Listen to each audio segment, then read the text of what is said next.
Hello friends, carry on study with home academy में आप सभी का स्वागत है। आज है 1 जुलाई 2023 और आज इस वीडियो में हम बात कर रहे हैं 30 जून और 1 जुलाई के क्रम पर छत्तीसगढ़ राष्ट्रीय और अंतर्राष्ट्रीय के महत्वपूर्ण करंट अफेयर्स के बारे में। तो अगर आपने चैनल को सब्सक्राइब नहीं किया है तो सबसे पहले हमारे यूट्यूब चैनल को सब्सक्राइब कर लीजिएगा, जिससे हमारे सभी वीडियो आपको आसानी से अवेलेबल हो सके।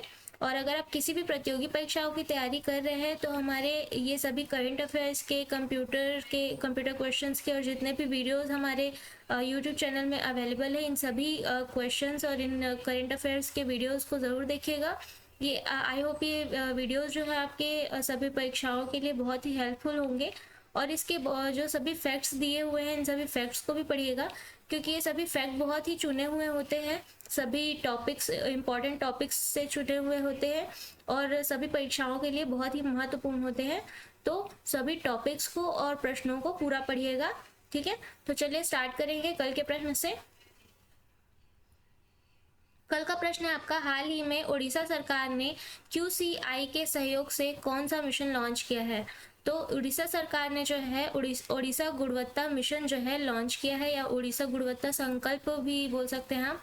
ये लॉन्च किया है उड़ीसा सरकार द्वारा। QCI, एसोचैम, फिक्की, EEPC और OASME, PHDC, CIPET, FHRAI, ये सभी के सहयोग के साथ उड़ीसा सरकार द्वारा उड़ीसा गुणवत्ता मिशन या उड़ीसा गुणवत्ता संकल्प जो है शुरू किया गया है।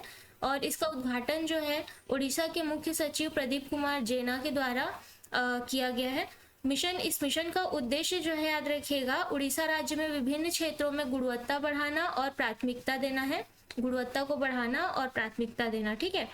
और याद रखिएगा कि उड़ीसा में जो है गुणवत्ता माहौल बनाने के लिए नीति निर्माताओं द्वारा जो है उद्योग के नेताओं, चिकित्सकों और शिक्षाविदों के बीच जो है सहयोग को बढ़ावा देगा ये मिशन, याद रखिएगा। तो बहुत ही इंपॉर्टेंट मिशन है, याद रखिएगा। उड़ीसा सरकार द्वारा उड़ीसा गुणवत्ता मिशन जो है लॉन्च किया गया है, ठीक है। चलिए आज का प्रश्न देखते हैं। हाल ही में राज्य के किस युवा तैराक ने राष्ट्रीय जनजातीय खेल महोत्सव में 2 मेडल जीते हैं, ठीक है। तो इसका आंसर है अल्योशा कुंजाम ने, ठीक है। विस्तार पर बात करते हैं। 9 से 12 जून तक ओडिशा के भुवनेश्वर में आयोजित राष्ट्रीय जनजातीय खेल महोत्सव में अल्योशा ने 2 मेडल जीते हैं। उन्होंने 50 मीटर फ्री स्टाइल में सिल्वर मेडल और 100 मीटर फ्री स्टाइल में ब्रॉन्ज मेडल जीता है, ठीक है। वे राजधानी रायपुर के राजकुमार कॉलेज में कक्षा 12वीं की छात्रा हैं, ठीक है।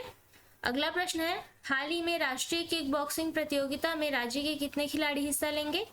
तो 52 खिलाड़ी जो है छत्तीसगढ़ के 52 खिलाड़ी राष्ट्रीय किक बॉक्सिंग प्रतियोगिता में हिस्सा लेंगे।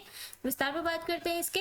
राष्ट्रीय किक बॉक्सिंग स्पर्धा का आयोजन 1 से 5 जुलाई 2023 तक पंजाब के जालंधर स्थित लवली प्रोफेशनल यूनिवर्सिटी में किया जाएगा। इस प्रतियोगिता के आधार पर 17 से 27 दिसंबर तक पुर्तगाल में होने वाले सीनियर विश्व चैंपियनशिप 2023 और 6वें इंडोर एशियाई और मार्शल आर्ट गेम्स थाईलैंड 2023 के लिए प्रथम चरण का चयन जो है किया जाएगा, ठीक है। याद रखिएगा। तो कुल 52 खिलाड़ी जो है इसमें जो है कुल 52 खिलाड़ी राज्य के हिस्सा लेंगे राष्ट्रीय किक बॉक्सिंग प्रतियोगिता में, और ये पंजाब के जालंधर में ये जो है आयोजित किया जाएगा 1 से 5 जुलाई तक।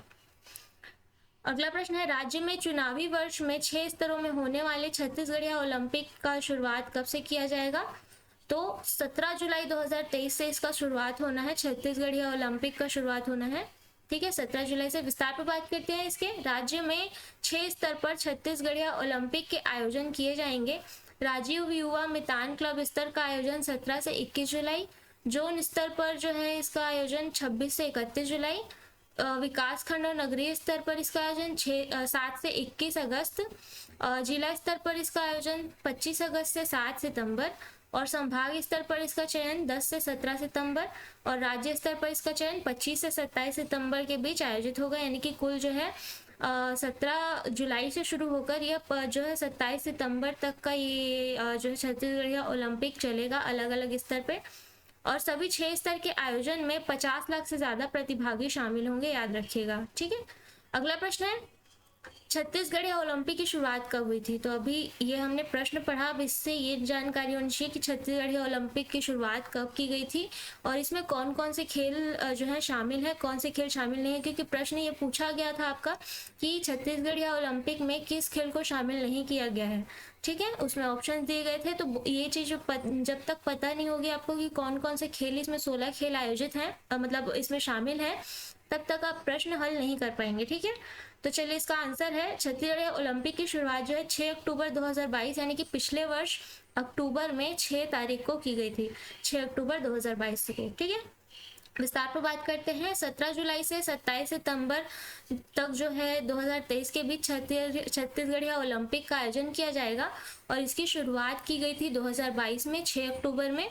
ठीक है, और प्रतियोगिता जो है 3 वर्गों 18 वर्ष तक, मतलब इससे लेके 5 वर्ष से लेके 18 वर्ष तक, फिर उससे आगे 40 वर्ष तक, और 40 वर्ष से अधिक जो है 18 वर्ष से 40 वर्ष तक द्वितीय वर्ग में, और तृतीय 40 वर्ष से अधिक, यानी कि 3 वर्गों में जो है इसे विभाजित किया गया है। इसमें जो है कुल 16 खेल जो है विधा शामिल हैं। याद रखिएगा कौन कौन से खेल हैं: गिल्ली डंडा, पिट्ठुल, संखली, लंगड़ी दौड़, कबड्डी, खो खो, रस्साकसी, बाटी, बिल्लस, फुगड़ी, गेड़ी दौड़, भवरा, भौरा मतलब जिसको हम भौरा बोलते हैं, 100 मीटर की दौड़, लंबी कूद, रस्सी कूद और कुश्ती। इसमें ये सभी 16 खेल विधाएं शामिल हैं, याद रखिएगा। और इनके सभी के नाम आपको याद रखना है, क्योंकि ये पूछा गया प्रश्न कि कौन सा खेल विधा शामिल नहीं था, तो उसके लिए आपको ये सभी खेल याद होने चाहिए। अगला प्रश्न है, हाल ही में ब्रिटेन ने द्वितीय विश्व युद्ध में लड़ने वाले किस जीवित सैनिक को पॉइंट्स ऑफ लाइट से सम्मानित किया है? तो राजेंद्र सिंह धट्ट, ये जो है द्वितीय विश्व युद्ध के सैनिक, जीवित सैनिक में से एक है। विस्तार पर बात करते हैं। अविभाजित भारतीय पूर्व सैनिक संघ को संचालित करने वाले राजेंद्र सिंह द्वितीय विश्व युद्ध में लड़ने वाले अंतिम जीवित सिख सैनिकों में से एक हैं। ठीक है, उन्होंने ब्रिटेन के प्रधानमंत्री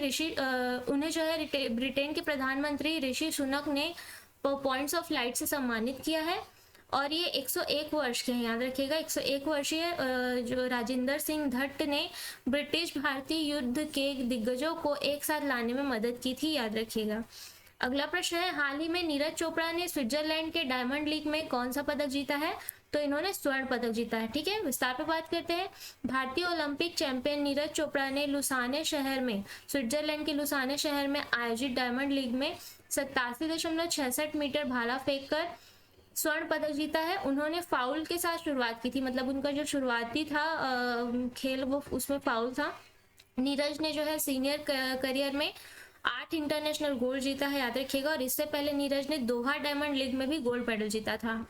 ठीक है, अगला प्रश्न है, हाल ही में किन्हें global Indian icon of the year award से सम्मानित किया गया है? तो मैरी कॉम को, याद रखिएगा मैरी कॉम को global Indian icon of the year award से सम्मानित किया गया है। बहुत ही इंपॉर्टेंट क्वेश्चन है सभी। विस्तार पर बात करते हैं। ओलंपिक पदक विजेता महिला मुक्केबाज 40 वर्षीय Mary Kom global Indian icon of the year बनी है। ब्रिटेन के विंडसर में इंडिया ग्लोबल फोरम की ओर से आयोजित वार्षिक यूके इंडिया अवार्ड्स के दौरान भारतीय उच्चायुक्त विक्रम दोराई स्वामी ने इन्हें जो है पुरस्कार प्रदान किया है, याद रखिएगा। अगला प्रश्न है, हाल ही में एशियन कबड्डी चैंपियनशिप में भारत ने किस देश को हराकर खिताब जीता है? तो भारत ने ईरान को हराकर एशियन कबड्डी चैंपियनशिप का खिताब जीता है। विस्तार पर बात करते हैं।